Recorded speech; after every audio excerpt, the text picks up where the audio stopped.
Welcome back dear students. आज हम लोग फार्मास्यूटिकल माइक्रोबायोलॉजी के थ्योरी सेशन में आज हम लोग डिस्कस करेंगे बैक्टीरियोस्टेटिक एजेंट्स क्या होते हैं और इनको एवेल्यूट करने के लिए कौन कौन से एवेल्यूशन टेस्ट हैं। तो सबसे पहले आज के लेक्चर में हम लोग जानते हैं बैक्टीरियोस्टेटिक एजेंट क्या होते हैं। तो बैक्टीरियोस्टेटिक एजेंट एंटीबायोटिक्स होते हैं, या इसको हम लोग ऐसे बोल सकते हैं कि ऐसी ड्रग्स होती हैं जो बैक्टीरिया की ग्रोथ को इनहिबिट करती हैं, जो बैक्टीरिया के मल्टीप्लाई होने के रेट को रोक देती हैं, उनको बोलते हैं बैक्टीरियोस्टेटिक एजेंट्स। तो यहाँ पर हम लोग अगर बात करें बैक्टीरियोस्टेटिक एजेंट का, तो ऐसी ड्रग्स जो इनहिबिट कर दे बैक्टीरियल ग्रोथ, जो बैक्टीरियल ग्रोथ हो रही है, एक बैक्टीरिया से दो बैक्टीरिया, 2 से 4, 4 से 8, 8 से 16 जो वो मल्टीप्लाई हो रहे हैं उनको ये इनहिबिट कर देती हैं, या इनहिबिट करें उनका मल्टीप्लाई होना। तो ऐसी ड्रग्स को हम लोग बोलते हैं बैक्टीरियोस्टेटिक एजेंट्स। अब एक इसका अगर हम लोग एग्जांपल देखें कौन कौन सी ड्रग्स हैं जो आपकी बैक्टीरियोस्टेटिक ड्रग्स हैं,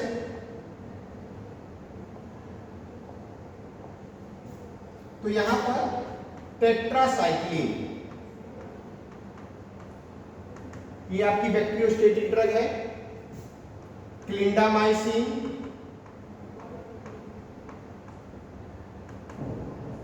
ये भी आपकी बैक्टीरियोस्टेटिक ड्रग है। सल्फोनामाइड, सल्फोनामाइड्स भी आपकी बैक्टीरियोस्टेटिक ड्रग है। एजिथ्रोमाइसिन, इरिथ्रोमाइसिन, ये सब आपके बैक्टीरियोस्टेटिक ड्रग है। इरिथ्रोमाइसिन आपकी अमीनो ग्लाइकोसाइड्स कैटेगरी है इनकी। और देखा जाए आगे लिनेजोलिक, ये भी आपकी बैक्टीरियोस्टेटिक ड्रग है। तो इस प्रकार से बहुत सारी बैक्टीरियोस्टेटिक ड्रग हैं। अगर आप किसी पेशेंट को दे रहे हो तो ये उस पेशेंट के अंदर जाकर के जो उनके बॉडी के अंदर इन्फेक्शन है, जो बैक्टीरियल इन्फेक्शन है, उस बैक्टीरिया के ग्रोथ को ये इनहिबिट कर देती हैं और उनके मल्टीप्लाई होने को रोक देती हैं, जिससे वो इन्फेक्शन उनका ठीक हो जाता है। जब वो बैक्टीरिया मल्टीप्लाई नहीं करेगा, उनकी ग्रोथ इनहिबिट हो जाएगी, तो हमारा इम्यून सिस्टम उसको बॉडी से बाहर निकाल देता है और वो पेशेंट उस इन्फेक्शन से ठीक हो जाता है। तो ये होते हैं बैक्टीरियोस्टेटिक एजेंट और ये उनके आपके एग्जाम्पल्स हैं। अब हम लोग आगे आते हैं कि इन्हीं बैक्टीरियोस्टेटिक एजेंट को इवेल्यूट करने के लिए चेक करना है कि ये ड्रग आपकी बैक्टीरियोस्टेटिक एक्शन शो कर रही है या नहीं शो कर रही है। कौन कौन से टेस्ट होते हैं, तो आपका नेक्स्ट टॉपिक है इवेल्यूशन ऑफ बैक्टीरियोस्टेटिक एजेंट। और यहां पर बैक्टीरियोस्टेटिक को इवेल्यूट करने के लिए आपके पास 3 मेथड है। 3 मेथड है यहां पर। पहला मेथड आपका कप प्लेट मेथड,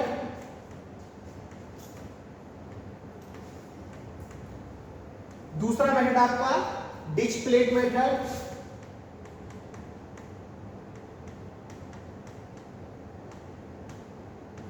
और तीसरा मेथड आपका सीरियल डाइल्यूशन मेथड।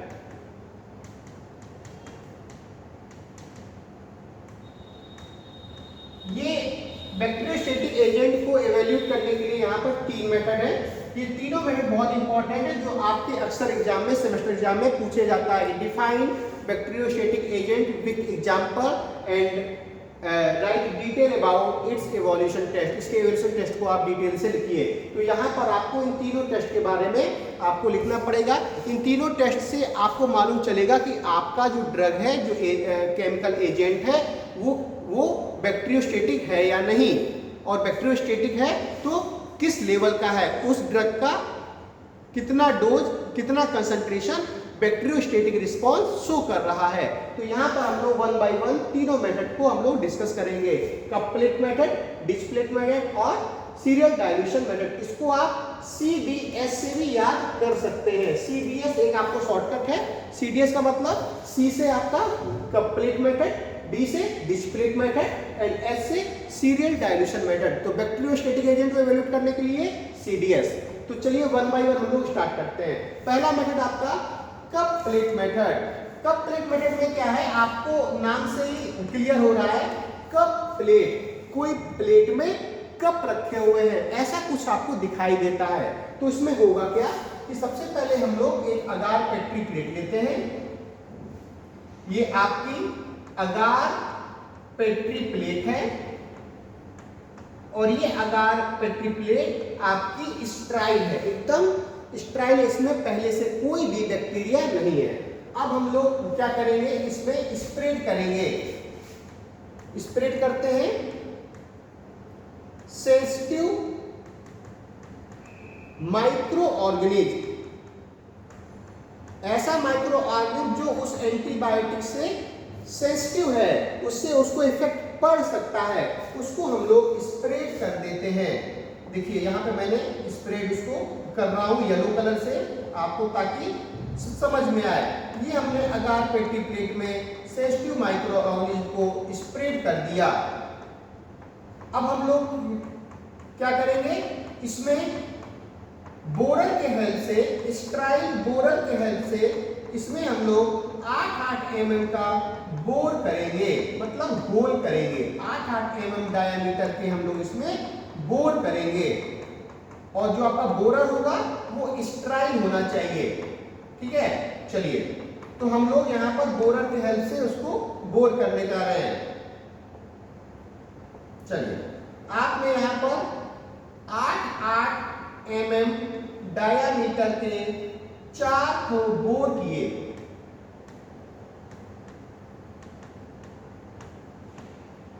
बोर किया और जो यहाँ पे सॉलिड अगार था उसको आपने अलग कर दिया।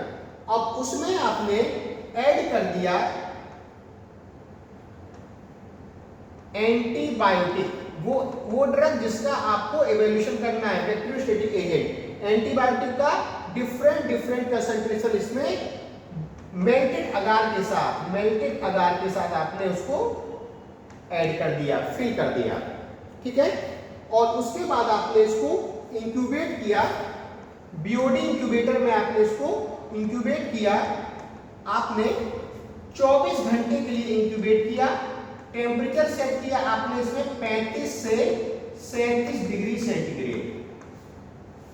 और जैसे ही आपका इंक्यूबेशन पीरियड कंप्लीट हुआ तो आपने देखा कि इसके अंदर जो आपने ड्रग फिल की थी, अलग अलग कंसंट्रेशन की, जो ये आपका बोर था इसमें अलग अलग कंसंट्रेशन की आपने ड्रग फिल की थी, वो डिफ्यूज होकर के इन 24 घंटे में अगार में आ गई और उसने जितने एरिया में आई उस एरिया के बैक्टीरिया की ग्रोथ को उसने इनहिबिट कर दिया। अब हर बोर में अलग अलग कंसंट्रेशन है तो वो बैक्टीरियोस्टैटिक रिस्पांस भी अलग अलग शो करेगा। जितने एरिया की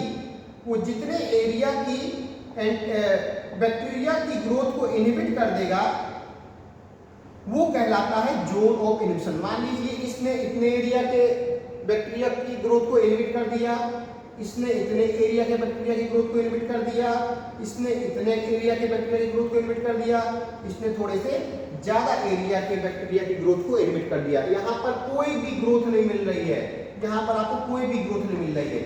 जबकि इसके बाहर का एरिया देख रहे हो तो वहां पर आपको बैक्टीरिया की ग्रोथ बहुत अच्छी मिल रही है।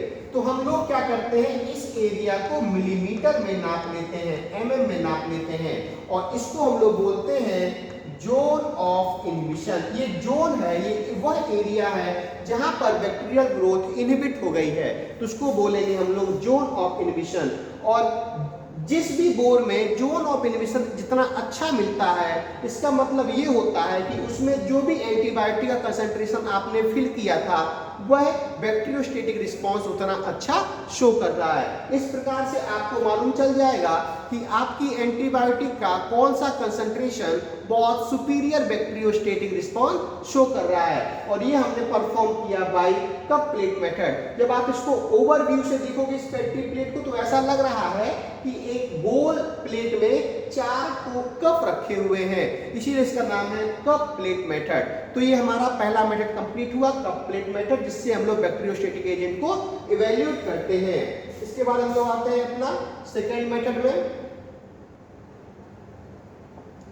सेकेंड मेथड हमारा था डिश प्लेट मेथड। ये भी काफी हद तक आपका डिच प्लेट मेथड मिलता जुलता है कप प्लेट मेथड से। डिच प्लेट मेथड में हम लोग क्या करेंगे, जो हमारा पेट्री प्लेट है उसमें हम लोग जो आपका सॉलिड अगार है उसमें उसके ऊपर हम लोग डिच बनाएंगे, नाली जैसी संरचना बनाएंगे। कप प्लेट में हम लोग बोर कर रहे थे और यहाँ पे हम लोग नाली जैसी आपको स्क्रैच करना है और वहां से आपको मेल्टेड अगार को, जो आपका ड्राइड अगार है उसको आपको निकाल लेना है। जैसे यहाँ पे मैंने 4 डिच बनाई और इसके अंदर का सॉलिड अगार को हमने रिमूव कर लिया, निकाल लिया। और इसके सरफेस में हमने सेंसिटिव माइक्रो ऑर्गेनिज्म को स्प्रेड कर दिया।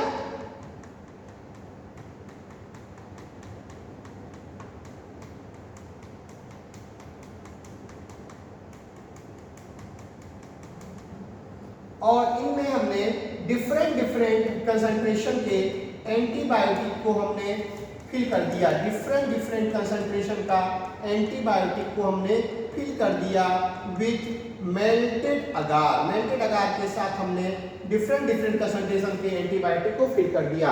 और इसको भी हमने बीओडी इंक्यूबेटर में इंक्यूबेट किया। हमने इसको 35 से 37 डिग्री सेंटीग्रेड पर 24 घंटे तक हमने इसको इंक्यूबेट किया। और इंक्यूबेट करने के बाद हम इसमें भी जोन ऑफ इनहिबिशन को हम लोग मेजर करेंगे, वह एरिया को मेजर करेंगे जहां पर बैक्टीरिया की ग्रोथ नहीं हुई है। और उस जोन ऑफ इनहिबिशन को हम लोग mm में हम लोग मेजर कर लेंगे और इससे मालूम चल जाएगा कि किस कंसंट्रेशन का एंटीबायोटिक कितना अच्छा बैक्टीरियोस्टेटिक रिस्पांस शो कर रहा है। तो ये पूरा मिलता जुलता आपका कप प्लेट मेथड की तरह है। बस कप प्लेट मेथड में आपको बोर करना है 8 mm का और डिच प्लेट मेथड में आपको डिच बनाना है। डिच का मतलब होता है नाली नुमा संरचना।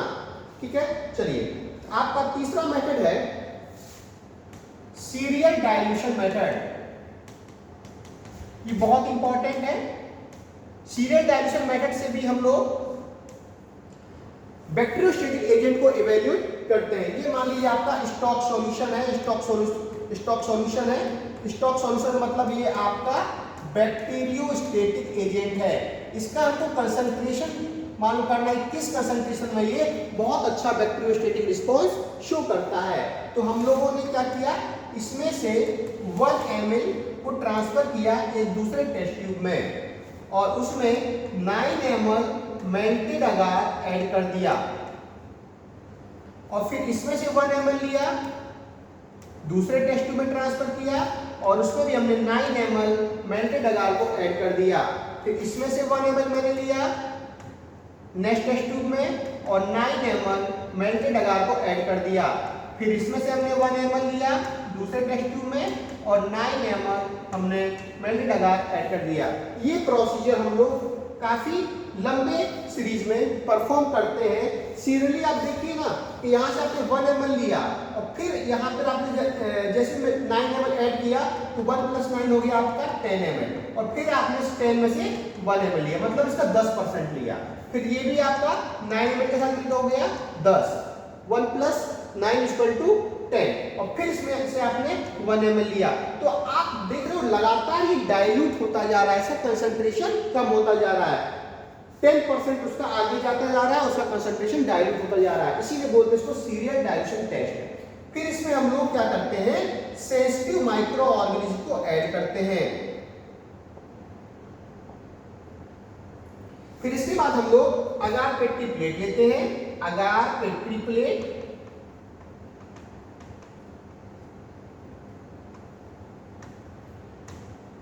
और इस अगार पेट्री प्लेट में इसको हम लोग पोर कर देते हैं। पूरा पोर कर देंगे या कुछ मात्रा 1 ml 2 ml हम लोग इसमें पोर कर देंगे। और पोर करने के बाद इसमें हमारे पास मेल्टेड अगार है और साथ ही साथ सेंसिटिव माइक्रो ऑर्गेनिज्म है। फिर इसको हम लोग इंक्यूबेट करते हैं और इसको हम लोग इंक्यूबेट करेंगे बीओडी इंक्यूबेटर में 24 से 48 घंटा और 35 से 37 डिग्री सेंटीग्रेड टेम्परेचर पे इसको हम लोग इंक्यूबेट कर देंगे। और इंक्यूबेट करने के बाद देखेंगे कि जितनी भी पेट्री प्लेट हैं उन पेट्री प्लेट में जो ऑब्जर्वेशन मिल रहा है, मान लिया कि 4 पेट्री प्लेट हैं, किस पेट्री प्लेट में आपको बैक्टीरिया की ग्रोथ बहुत कम मिली। मान लीजिए इसमें बहुत ज्यादा बैक्टीरिया मिले, बहुत ज्यादा बैक्टीरिया मिले, इसमें कुछ हद तक कम मिले, इसमें और कम मिले और इसमें बहुत कम मिले। इसका मतलब यहां पर जो एंटीबायोटिक का कंसंट्रेशन था और जो यहां पर एंटीबायोटिक का कंसंट्रेशन था, यहां बहुत ज्यादा इफेक्टिव नहीं था, यहां पर बहुत ज्यादा इफेक्टिव था। ठीक है, तो जो ये एंटीबायोटिक का कंसंट्रेशन होगा ये बहुत अच्छा माना जाएगा और बैक्टीरियोस्टैटिक एजेंट के इस कंसंट्रेशन ने बहुत अच्छे से बैक्टीरिया की ग्रोथ को इनहिबिट किया, उनके मल्टीप्लाई होने के रेट को रोक दिया। तो इस प्रकार से बैक्टीरियोस्टैटिक एजेंट को इवैल्यूएट करने के लिए हमारे पास ये 3 मेथड्स हैं। तीनों मेथड्स बहुत इंपॉर्टेंट हैं जो मैंने वन बाय वन आपसे डिस्कस किए। ओवरऑल बैक्टीरियोस्टैटिक एजेंट ऐसी ड्रग्स होते हैं, ऐसे एजेंट होते हैं जो बैक्टीरिया की ग्रोथ को इनहिबिट करते हैं, उनके मल्टीप्लाई होने को रोक देते हैं। और एग्जांपल्स मैंने आपको बताए और उनको इवैल्यूएट करने के लिए आपके पास ये 3 मेथड है, cup plate method, ditch plate method and serial dilution method. Next lecture में हम लोग डिस्कस करेंगे बैक्टीरियोसाइडल एजेंट। बैक्टीरियोसाइडल एजेंट क्या होते हैं, उनके एग्जांपल्स क्या हैं और उनको इवैल्यूएट करने के लिए जो आपके फिनोल कोएफिशिएंट टेस्ट है, रीडियल वॉकर टेस्ट है, उसको हम लोग डिस्कस करेंगे। Thank you so much.